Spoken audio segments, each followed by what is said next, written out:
Aladin et la lampe merveilleuse. Dans un pays d'Orient, vivait un jeune homme pauvre au bon cœur nommé Aladin. Ce jeune homme faisait tout pour aider sa chère mère. Dans le somptueux palais du pays, le sultan avait une fille très belle qui s'appelait Jasmine. Jasmine vivait entourée de richesses, mais elle était très seule, à tel point que le seul ami qui venait la voir dans son palais était un petit colibri du nom de Rin. Parfois, Jasmine voilait son visage pour ne pas être reconnue et allait au marché. Là, elle se mêlait à la population et oubliait sa solitude un moment. Un jour, Aladin sortit travailler sa pelle à la main. En chemin, il vit un homme qui se tenait près du puits. « Hé toi, mon garçon, tu veux bien m'aider ?»« Oui, bien sûr, pas de problème. Je ferai de mon mieux. » »« Tu vois ces pièces d'or ? Si tu fais bien ce que je te demande, je te donnerai celle-ci et encore bien d'autres. » Aladin accepta d'aider l'homme. « J'ai fait tomber quelque chose dans le puits. Je vais lancer une corde jusqu'en bas. Je veux que tu descendes et que tu me remontes l'objet. » Aladin regarda dans le puits. Il était si sombre qu'on ne voyait pas le fond. Malgré son appréhension, le jeune homme descendit le long de la corde pour gagner l'or que l'homme avait promis. Quand il arriva au fond du puits, il sortit une allumette de sa poche et l'alluma. Aussitôt, il vit scintiller des tas d'or et de pierreries. « Mon garçon, il y a une vieille lampe quelque part. Ne prends que ça et remonte vite. » Aladin trouva la lampe au fond du puits. Mais il ne comprenait pas pourquoi l'homme voulait récupérer cette vieille lampe plutôt que l'or ou des pierres précieuses. Il attrapa la corde et commença à remonter. « Passe-moi la lampe, tu seras plus à l'aise pour remonter. » Dès qu'Aladin lui remit la lampe, l'homme relâcha la corde dans le puits. « Oh non !» Pour ne pas tomber, Aladin se rattrapa à la lampe. « Rends-moi ma lampe! Lâche-la !»« Pas question! Je ne peux pas! Si je lâche la lampe, je vais tomber !» Tandis que l'homme tirait sur la lampe pour la récupérer, elle lui échappa des mains et Aladin retomba avec la lampe tout au fond du puits. « Non! Ma lampe! J'ai perdu ma précieuse lampe !» En reprenant ses esprits, Aladin essaya de remonter en haut du puits, mais sans succès. Il attendit toute la journée que quelqu'un puisse l'aider, mais personne ne passait. Aladin était désespéré. Il fit craquer une allumette et regarda autour de lui. Il remarqua une bague sur le sol. Quand il mit la bague à son doigt, une vive lumière l'éblouit. « Le propriétaire de cette bague est mon maître. Tu peux formuler 3 vœux. Demande-moi ce que tu souhaites, mon maître. » « Ce que je souhaite, c'est sortir de ce puits. » Le génie exauça le vœu d'Aladin. Le jeune homme courut chez lui, la lampe à la main. En chemin, il bouscula Jasmine, qui se promenait au marché. Le voile de Jasmine se décrocha et Aladin fut stupéfait par la beauté de la jeune fille. « Oh, excusez-moi, je suis très pressé. Je vous demande pardon !» Aladin continua sa course sans se douter de qui elle était. Et Jasmine, qui le regardait s'éloigner, tomba aussitôt amoureuse du jeune homme. En arrivant chez lui, Aladin raconta à sa mère tout ce qui s'était passé. Sa mère décida de nettoyer la vieille lampe pour la vendre. Elle commença à frotter la lampe quand un nuage de fumée envahit la pièce et soudain un génie apparut devant eux. « J'étais dans cette lampe depuis tellement longtemps. Vous m'avez délivré. Demandez-moi tout ce que vous voulez. » Aladin et sa mère échangèrent un regard perplexe. « Je voudrais une table couverte de fruits, de miel et de lait. » Soudain, une table couverte de nourriture apparut devant eux comme par magie. Au bout de quelques mois, Aladin et sa mère étaient devenus très riches grâce au génie. Mais tout ce temps, Aladin ne pensait qu'à la belle jeune fille qu'il avait bousculée au marché. De son côté, le sultan avait appris que sa fille sortait régulièrement en secret et il était très fâché. Il l'enferma dans sa chambre. Jasmine passait ses journées dans sa chambre à rêver d'Aladin. Un jour, le sultan fut informé de la richesse d'Aladin. Il le fit venir au palais pour comprendre comment il avait fait fortune. « Votre Majesté, à votre service, vos désirs sont désordres. J'ai entendu dire que vous étiez extrêmement riche.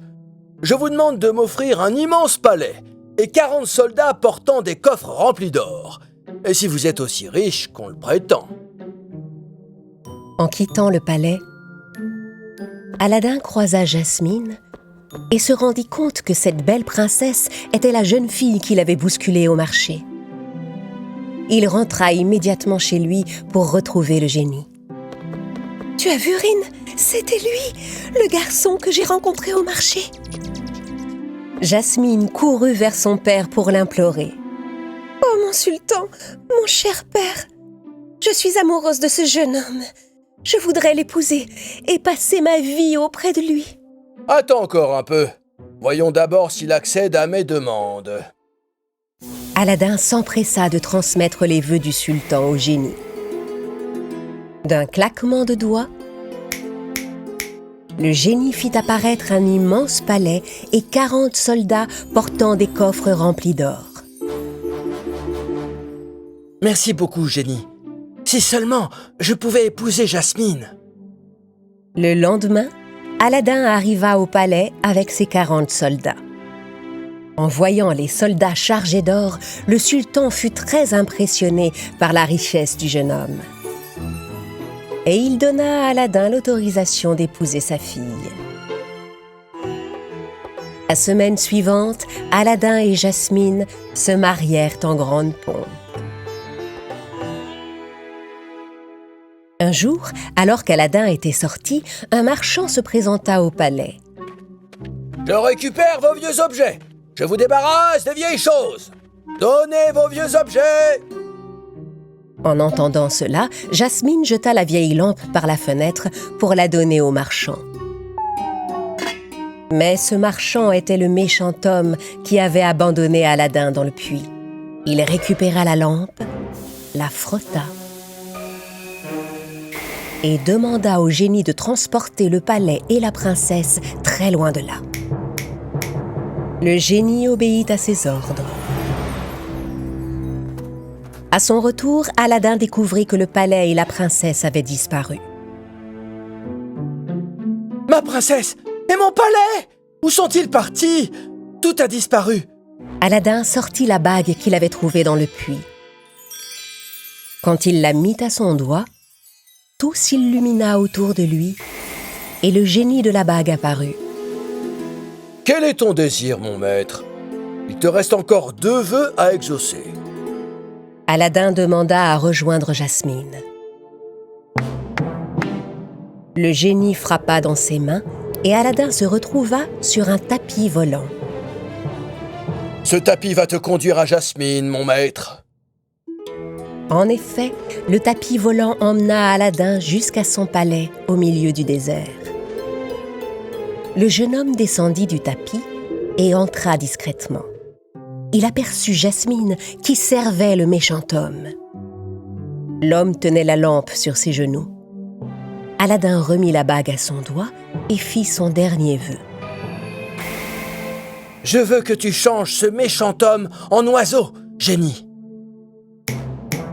Le génie exauça son vœu et l'homme se changea aussitôt en oiseau. Aladin courut vers Jasmine et la prit dans ses bras. Il prit la vieille lampe et commença à la frotter. Puis il demanda au génie de remettre le palais à sa place. À vos ordres, mon maître. Le palais s'envola et alla reprendre sa place d'origine. Tandis qu'Aladin et Jasmine dansaient de joie, convaincus que leur bonheur durerait pour toujours, la lampe tomba par terre et se brisa. Sans qu'ils s'en aperçoivent, le génie s'échappa de la lampe et s'envola dans les airs. Aladin et le génie enfuient. Il était une fois un jeune homme au bon cœur nommé Aladin et son épouse la princesse Jasmine qui vivait dans un palais aux portes du désert. Ce jour-là, Jasmine préparait des sacs de blé pour les faire distribuer à la population. Mais soudain, elle remarqua que la lampe magique d'Aladin était tombée par terre et s'était fendue. « Oh non, la lampe magique est cassée !»« Hé, génie de la lampe, tu es toujours là ?» Jasmine avait beau frotter et secouer la lampe, le génie ne sortait pas. Elle alla aussitôt avertir Aladin. « Aladin, viens voir vite! On dirait que le génie s'est échappé de la lampe !» Aladin prit la lampe et essaya de la frotter à son tour, mais sans résultat. Il faut absolument retrouver le génie, Jasmine. Il ne doit pas tomber entre les mains de mauvaises personnes. Aladin courut en ville à la recherche du génie de la lampe. En attendant, Jasmine décida de réparer la lampe magique.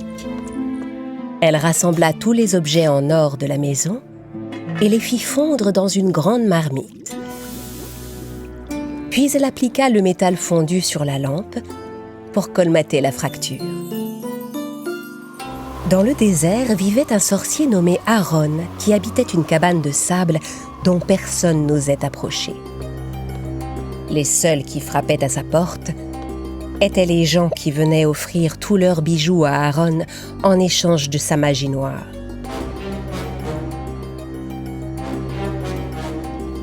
Alors qu'il préparait une potion dans son chaudron, Aaron vit un corbeau entrer chez lui. Il se demanda ce qu'un corbeau faisait en plein désert. L'oiseau renversait tout sur son passage et semblait agité. Hé, hé! Oiseau sans cervelle! Qu'est-ce que tu viens faire ici? Le corbeau semblait vouloir dire quelque chose à Aaron en voltant autour de lui. Exaspéré par l'oiseau, Aaron se mit à lui jeter des flacons de potion. Le corbeau esquivait chaque flacon avec agilité et continuait de s'agiter. Alors le sorcier se dit que cet oiseau devait être magique. Il coupa une branche de cactus à main nue sans se faire mal. Il plongea le cactus dans son chaudron, versa 2 gouttes de potion jaune et le contenu du chaudron devint complètement noir.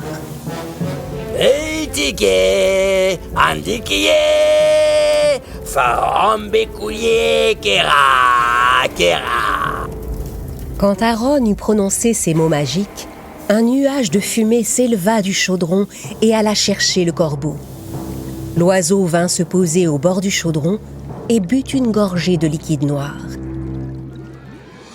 Tout à coup, le corbeau disparut dans un nuage de fumée et redevint le vilain Jabbar qu'il était avant.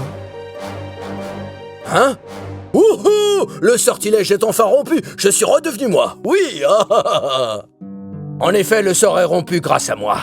Racontez-moi qui vous a fait ça et payez-moi pour ma magie. Mal à l'aise, Jabbar cherchait quoi répondre. Il n'avait pas la moindre pièce dans sa poche. C'est la première fois que je rencontre un sorcier. Comment vous appelez-vous? Aaron s'impatienta et commença à se fâcher. Donnez-moi mon argent tout de suite ou je vous retransforme en corbeau. Aaron leva les bras pour jeter un sort, mais Jabbar se mit à genoux devant lui, suppliant. Il ne me reste plus aucun argent, monsieur. Mais il existe un génie. Oui, un grand génie. Capable d'exaucer tous les vœux de son maître. Grâce à lui, vous pouvez obtenir beaucoup d'argent, de l'or, des bijoux et même un palais.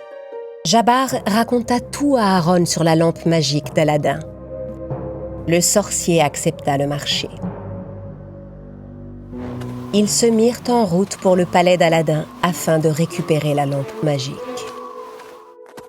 Pendant ce temps, Aladin continuait de chercher le génie dans toutes les rues de la ville. Mais il n'y avait aucune trace du génie enfui. Soudain, il vit des gens courir vers lui, pris de panique. « Aidez-nous! Un génie nous vole nos marchandises et déchire tous nos tissus !» Aladin courut dans la direction indiquée par les gens. Il aperçut soudain le génie à la fenêtre d'une petite maison. Tandis qu'Aladin sautait de toit en toit pour atteindre la maison où se trouvait le génie, celui-ci disparut dans un nuage de fumée bleue. Ne sachant plus que faire, Aladin se mit à fouiller les maisons une par une. Pendant ce temps, le sorcier Aaron et Jabbar arrivèrent au palais. Ils se faufilèrent derrière les gardes et entrèrent discrètement. La lampe scintillait juste devant eux. Jabbar s'apprêtait à s'emparer de la lampe quand la princesse Jasmine, qui transportait les sacs de blé, arriva. Jasmine fut stupéfaite de voir Jabbar et un sorcier dans son palais. Jabbar, vous ici? Qu'est-ce que vous faites chez moi, sale voleur? Je suis venu récupérer ce qui est à moi, princesse. Ma lampe magique. Jabbar se précipita pour s'emparer de la lampe. Il la frotta encore et encore, mais aucun génie n'en sortit. Espèce d'incapable, laisse-moi faire! Reposez cette lampe! Aaron prit la lampe à son tour et la frotta, la secoua, mais comme rien ne se passait, il se mit très en colère. Si tu t'es moqué de moi, je te transforme en misérable ver de terre. Jasmine expliqua alors aux deux hommes que le génie n'était plus dans la lampe. Quand il apprit que le génie s'était échappé, Jabbar s'empara de la lampe et s'enfuit par la fenêtre. Aaron le regarda s'éloigner, furieux. Il ordonna à Jasmine d'apporter tout l'or de la maison. « Mais il n'y a plus un seul gramme d'or dans cette maison. J'ai tout fait fondre pour réparer la lampe. » Aaron était hors de lui de voir qu'il n'obtiendrait aucun paiement, ni du palais, ni de Jabbar. Il tendit les mains pour jeter un sort et fit apparaître un sablier magique. Kumata picante, kudigwenta kuti. À ces incantations, Jasmine devint minuscule et se retrouva soudain enfermée dans le sablier. « Oh non! Qu'est-ce que vous m'avez fait ?» Le sorcier lui dit que s'il ne lui amenait pas le génie avant 3 jours, elle resterait prisonnière du sablier pour toujours. Puis il agita sa cape et disparut. En rentrant au palais les mains vides, Aladin chercha Jasmine partout sans la trouver. « À l'aide, soudain, Aladin !» Il entendit une petite voix entre les sacs de blé. « À l'aide! Aladin, je suis là! Regarde par ici, entre les sacs !» Aladin se pencha vers les sacs et fut stupéfait de trouver la princesse Jasmine enfermée dans le sablier. Il devait retrouver la lampe magique et le génie pour la délivrer. Aladin était prêt à tout affronter pour sauver son amour. Mais les rêves de liberté du génie de la lampe avaient déjà causé de terribles conséquences. Aladin et le désert mystérieux. Triste et fatigué, Aladin cherchait le sorcier Aaron dans le désert depuis des jours. Il devait le trouver pour lui demander de délivrer Jasmine, qui était prisonnière d'un sablier. Marcher dans le désert était très éprouvant. Le jour, il était accablé par la chaleur et la nuit, il grelottait de froid. À bout de force, il s'écroula sur le sable. « Tiens bon, Aladin, tu ne dois pas abandonner! Lève-toi, je t'en prie !» À cet instant, il vit quelque chose s'approcher en volant. « Hein? Qu'est-ce que c'est que ça? Une sorte d'oiseau? » Ce n'était pas un oiseau, mais son tapis volant. Heureux et rassuré de voir son tapis, Aladin monta dessus. Grâce au tapis, il trouva rapidement le repère d'Aaron. Aladin sauta du tapis et avant même qu'il eût frappé à la porte, il entendit la voix d'Aaron retentir. « Celui qui se trouve derrière ma porte peut repartir tout de suite d'où il vient. Je ne reçois pas de visiteurs. »« C'est moi le prince Aladin. Je viens vous faire une proposition qui devrait vous intéresser. Je vous en prie, aidez-moi !» Aaron était curieux d'entendre ce qu'Aladin avait à dire. « Très bien, tu peux entrer. » Le tapis d'Aladin s'enroula sur lui-même et entra également. Aaron ne put cacher sa surprise en voyant un tapis volant. « Qu'est-ce que c'est que ça? C'est la première fois de ma vie que je vois une chose pareille. Si vous libérez Jasmine de ce sortilège, le palais et tous les soldats qui sont sous mon commandement pourront être à vous. » Ce n'étaient pas les promesses d'Aladin qui intéressaient Aaron, mais son tapis volant. « C'est entendu, mon cher Aladin. J'accepte de délivrer la princesse de son sablier, mais à une seule condition. » Jasmine écoutait le sorcier avec attention. « Je veux que ce tapis volant m'appartienne. » Effrayé, le tapis volant alla se cacher derrière Aladin. « Mais je vous ai proposé de vous offrir un palais. Ce que je veux, c'est que ce tapis volant soit à moi. Soit tu acceptes le marché, soit ta princesse restera enfermée dans ce sablier. Toute sa vie. » Aladin fut contraint d'accepter la demande d'Aaron. Le tapis volant s'avança à contre-cœur vers le sorcier et se posa sur le sol. Aaron prit le sablier et alla le poser sur une colonne en pierre. « Defana Fedria Sanata, Oyeta Balaski Sakina » À ces mots, la pièce s'emplit d'une intense lueur et la princesse Jasmine apparut à sa taille normale. Heureux, Aladin la serra dans ses bras. « Au fait, dites-moi, où est passé le génie de la lampe finalement ?» Jasmine et Aladin répondirent qu'ils n'en avaient aucune idée. Et ils s'en allèrent. Mais c'est alors qu'une tempête de sable se leva. Et ils se retrouvèrent bientôt perdus en plein désert. Pendant ce temps, dans un coin isolé du désert, le méchant Jabbar essayait de déchiffrer les écritures qu'il avait trouvées sous la lampe. Firtiku. Non, ça ne doit pas être ça qui est écrit. Ah. Soudain, il aperçut quelque chose dans le ciel. Il leva les yeux et vit Aaron qui le regardait depuis son tapis volant. Jabbar tenta de s'enfuir pour aller se cacher, mais Aaron vint se poser devant lui. Il lui demanda de lui donner la lampe. « Regardez, il y a quelque chose écrit en dessous, mais je n'arrive pas à le lire. Peut-être que si on arrive à le déchiffrer, on pourra savoir où le génie est allé. » Aaron sortit une pierre magique de sa poche et la frotta sous la lampe.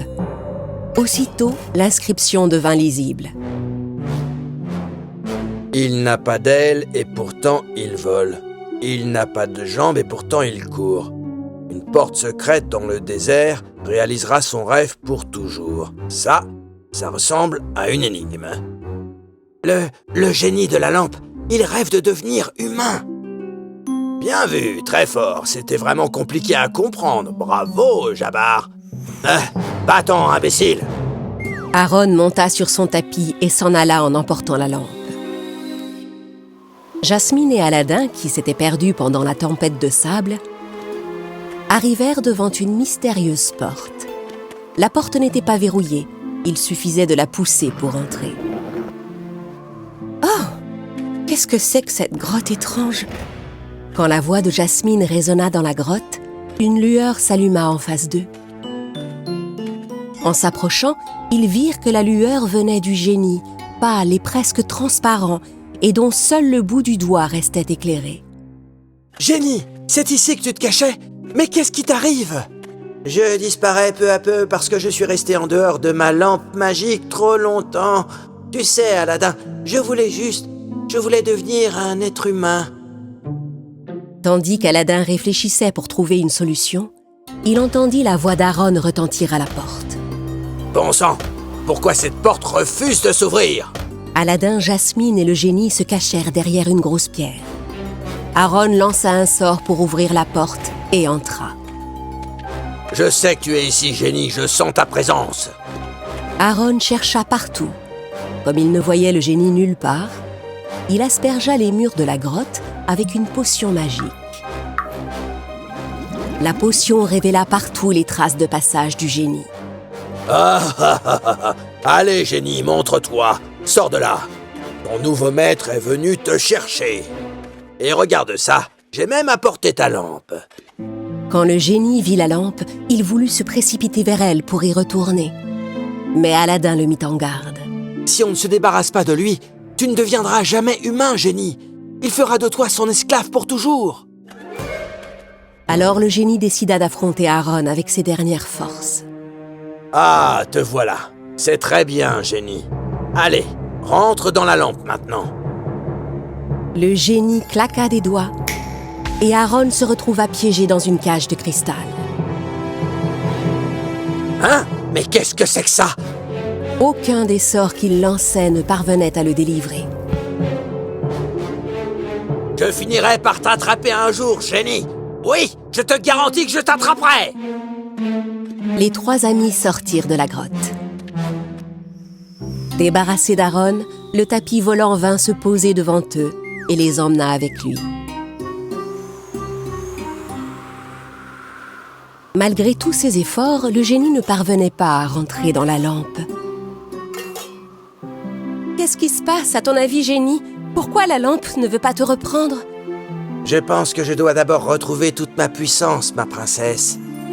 Eh bien, nous allons tout faire pour t'aider, génie.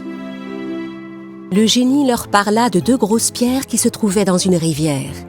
Il leur dit que s'il brisait les pierres et qu'il avalait les diamants qui en sortaient, il serait guéri. Aladin, Jasmine et le génie s'embarquèrent pour une nouvelle aventure à bord du tapis volant.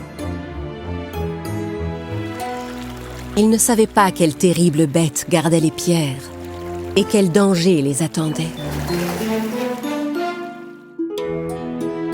Pour l'heure, ils ne se souciaient que de sauver leur ami.